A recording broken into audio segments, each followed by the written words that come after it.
Alrighty, hello my algebra students. Today we're going to go over exponential functions. I was hoping to go over this with you in person, but because of the coronavirus, we have to do it this way. So exponential functions, we briefly talked about the 2 days before we left.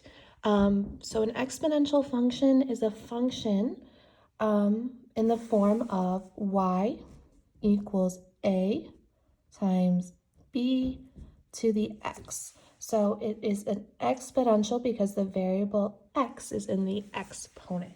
So it's something that's doubling, it's tripling, quadrupling, or increasing at a certain rate or decreasing at a certain rate. Those are all examples of exponential functions. Remember, we had the purse, and you could choose to take a penny that doubles every day or $10 up to a certain amount. And we said that the penny doubling a day would be greater in the long run. That's an exponential function. Okay, so the graphs of these functions are not straight lines. Remember, a straight line means it's a linear function. And that's always in the form y equals mx plus b. You should remember what the m stands for and what the b stands for as well. Okay, in a straight line, the rate of change, another word for rate of change, is slope, is the same across the graph. In exponential functions, the rate of change increases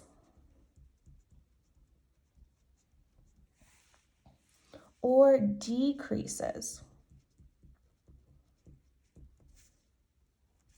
across the graphs. Okay, so we are going to graph two examples. I already took the time to use a graphing calculator to figure this out, so we're just going to fill in the chart. I'm going to tell you how you would do it in your graphing calculator or using the app real quickly. So you would go to y equals, you would type in 0.5, and remember to get an exponent, we use this tool, the little caret, okay? And then you would type in x. So if we were to create our table, my table is going to have x values from -3 to 2.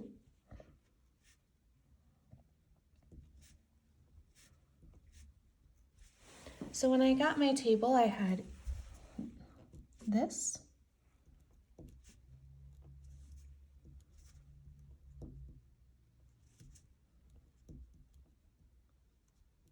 Okay, so based on the table, is the rate of change increasing or decreasing?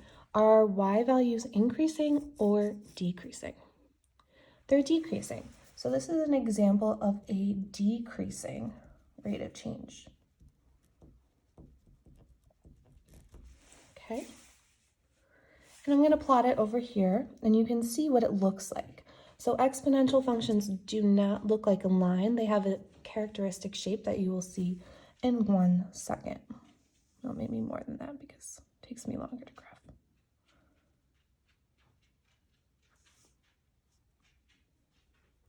My goodness, it's so much pressure graphing while recording.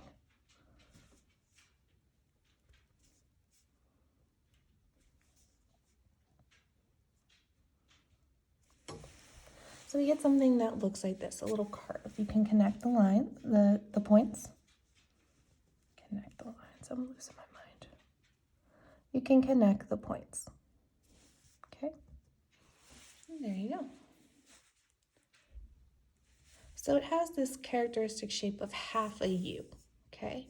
And it looks like it's going to hit our x-axis, but it actually won't. Exponential functions always have this thing called an asymptote.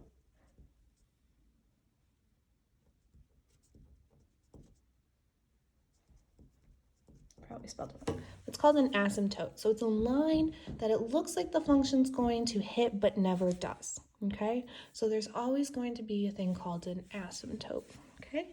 And in this case, it's the x-axis. All right, the next one, y equals 2 to the x. So with a decimal, we saw it was decreasing. So I wonder what kind of slope it will have with a whole number.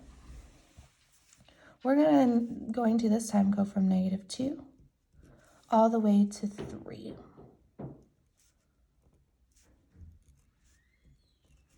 So we have 0.25, 0.5, 1, 2, 4, and 8. Remember right here, this is an exponent rule. We see it here as well. Anything to the 0 power, so 2 to the 0 is always going to be equal to 1. 5 to the 0 will always equal 1. Anything to the 0 power is equal to 1, okay? So we see our y values are increasing, so this is an increasing rate of change. Okay, so I can plot this as well. Start at -2.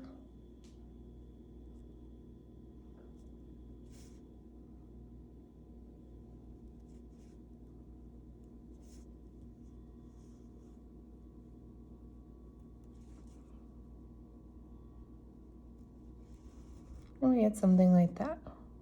Okay. Good. So let me label it. This is y equals 2 to the x. This is y equals 0.5 to the x. Okay. So what would happen to the graph of y equals 2 to the x if you made it y equals -2 to the x? I want you to take a few seconds to brainstorm what you think may happen. All right, so I'm going to fill in the chart. I'm not going to graph it, and I'm going to give you an extra credit opportunity that I'll explain after I fill in the chart. So I made my chart from -2 all the way to 3 again. And these are the values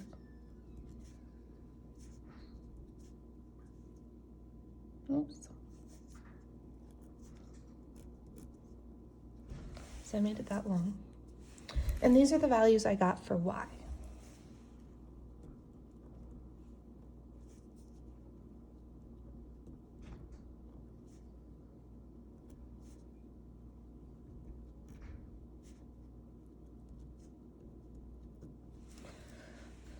So, what do we notice about these y values? What you notice should be that they alternate from being positive and negative. So your extra credit for me, I will post this on Canvas for you to do. Your extra credit is to explain why the table makes sense.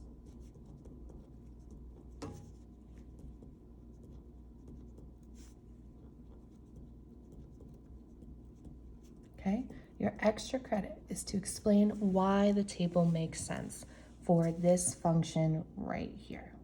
Okay, why does it make sense that our y values alternate from positive to negative? I will post this on Canvas and you can submit it there. Okay, any quantity that grows or decays by a fixed percent at regular intervals is said to possess exponential growth or exponential decay.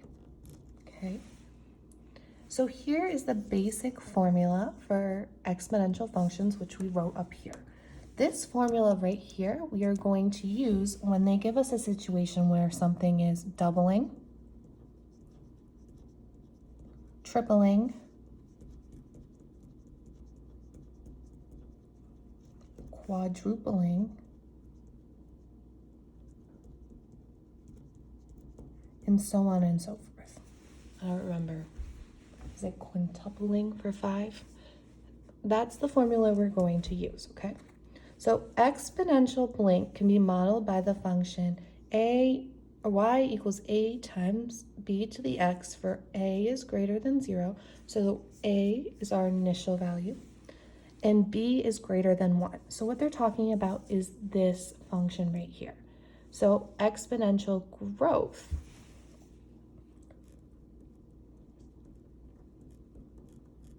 can be modeled by that. So exponential what? It must be decay can be modeled by the function a times b to the x, where b is between 0 and 1. So this is when we have our decimal, okay? Good. So we graphed, we talked about increasing and decreasing rates of change. We talked about using this formula for doubling, tripling, and quadrupling.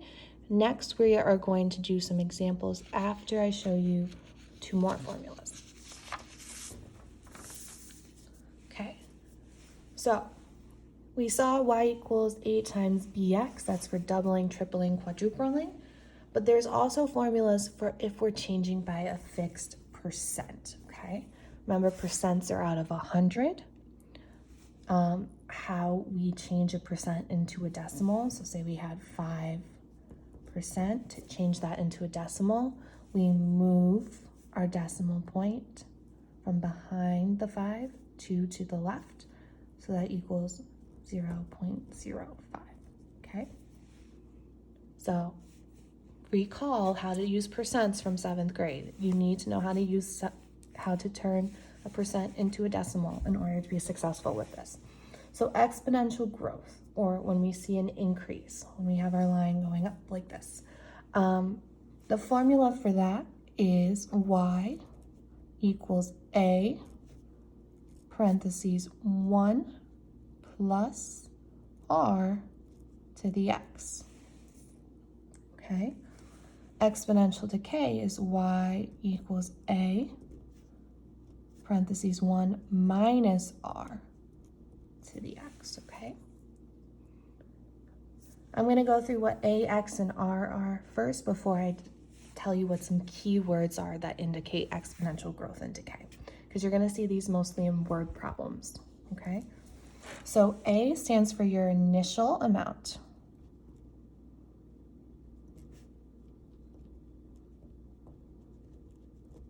Okay, what you start with. R is your rate. And in parentheses, I'm going to put as a decimal. Okay, X is your time. You may see it also written as T. It's the same thing, okay? So words that mean exponential growth would be grew and increase. Okay. Words for exponential decay are depreciate,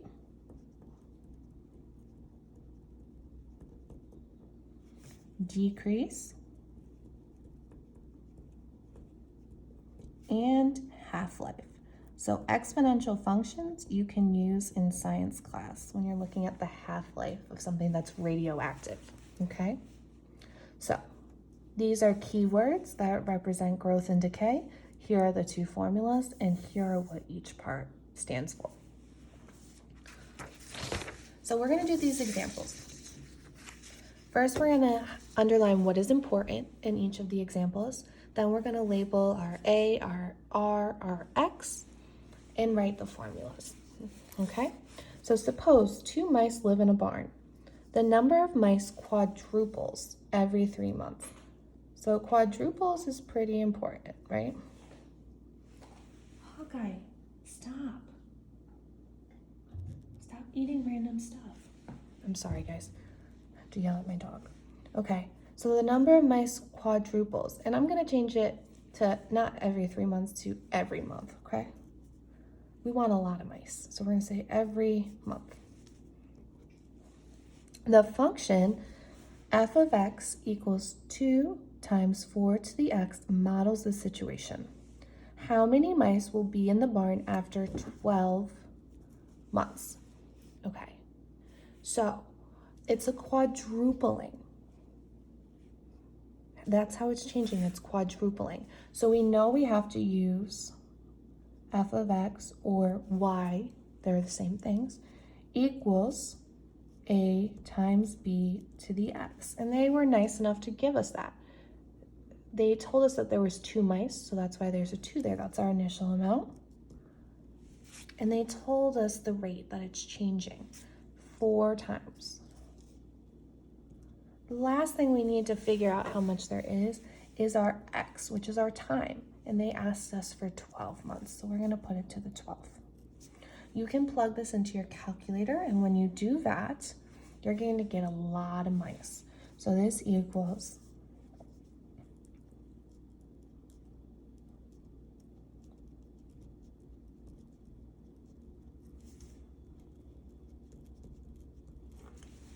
this is what you get. So you're gonna have a lot of mice after 12 months if they're quadrupling every month. Of course, if we did every 3 months, then it would have been a little bit different, but I wanted it to be a big number, okay? So make sure you label it once you are done.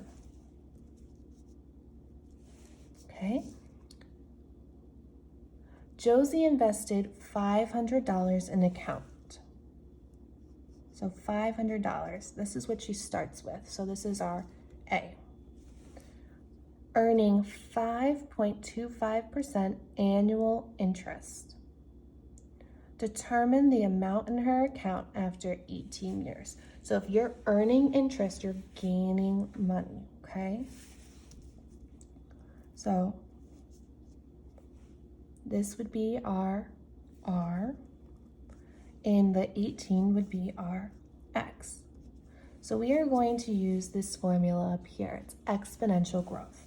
So we have Y equals A, parentheses 1 plus R to the X. Now we have to do one step before we can start plugging in what we annotated. We need to turn this 0.25% into a decimal. So we have 5.25. We move our decimal left 2 places, so 1, 2, and we end up with 0.0525. So R equals 0.0525. So now we can substitute in what we know. So we do not know Y. Y is our answer, so we're going to leave Y. We know A is 500. We have 1 plus 0.0525 to the 18th power, okay? So I can simplify this. This is really 500 times 1.0525 to the 18. And when I type this all into my calculator, I get that she is going to have, what did I get? This. 1,255.937. Now it's not possible to have 0.937, so we need to round it up, right? So it's going to be $1,255.94. Okay, so not bad. You can put $500 in your account at this bank, and in 18 years' time, it almost is triple what you started with, right? So the population of a town is decreasing. So we look up at our words, decrease. Oh, we gotta use exponential decay.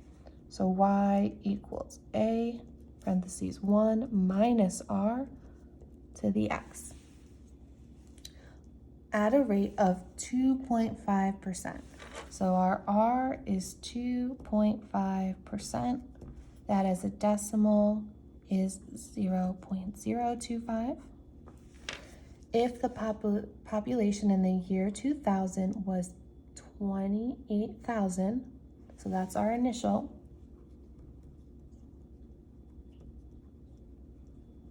what will be the expected population in 2015? Okay, so they don't flat out tell us the time. They say it started in 2000, we're now in 2015. To figure out the time, we just need to subtract. So 2015 minus 2000, that's 15 years. So our X equals 15. Okay, we have our formula. We know what each variable is. We can now substitute it in and find what Y is. So A is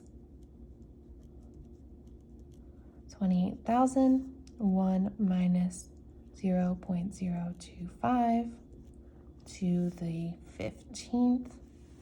And when we can type this all into our calculator, or we can simplify this and then type it in.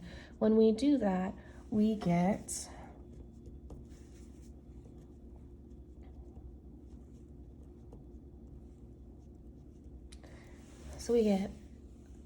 19,152.579, but we can't have half of a person, so we're going to round down. So we're going to say 19,152 people.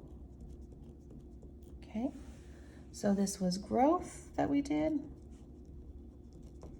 This one was decay. And now the last one. It says half-life. So we can already say, half-life is a word for decay. So we are going to put decay by it. It says half-life is the time period it takes for a substance to undergo decay, to be cut in half. Suppose a laboratory. So if it's cut in half, how much of it is left? 50%.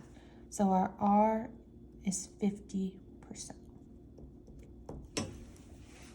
Suppose a laboratory has a 37-gram sample of polonium-250. The half-life of polonium is about 138 days. Okay, so that's important. So every 138 days, half of this sample goes away. And we know our initial amount is right here. So it did not give us our X yet. We have to figure that out in this next piece right here. How many half-lives of polonium-210 occur in 690 days? So we need to figure out how many half-lives occur. We know every 138 days there's one. So to figure out how many occur, we are going to divide these two numbers. So 690 divided by 138 equals 5. So 5 half-lives occur.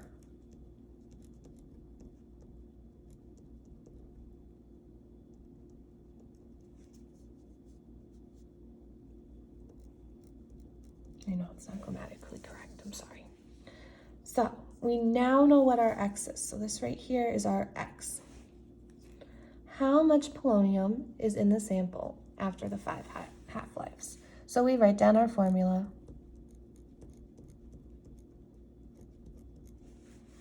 A we know is 37. Now we know R is 50%. 50% as a decimal is 0.5.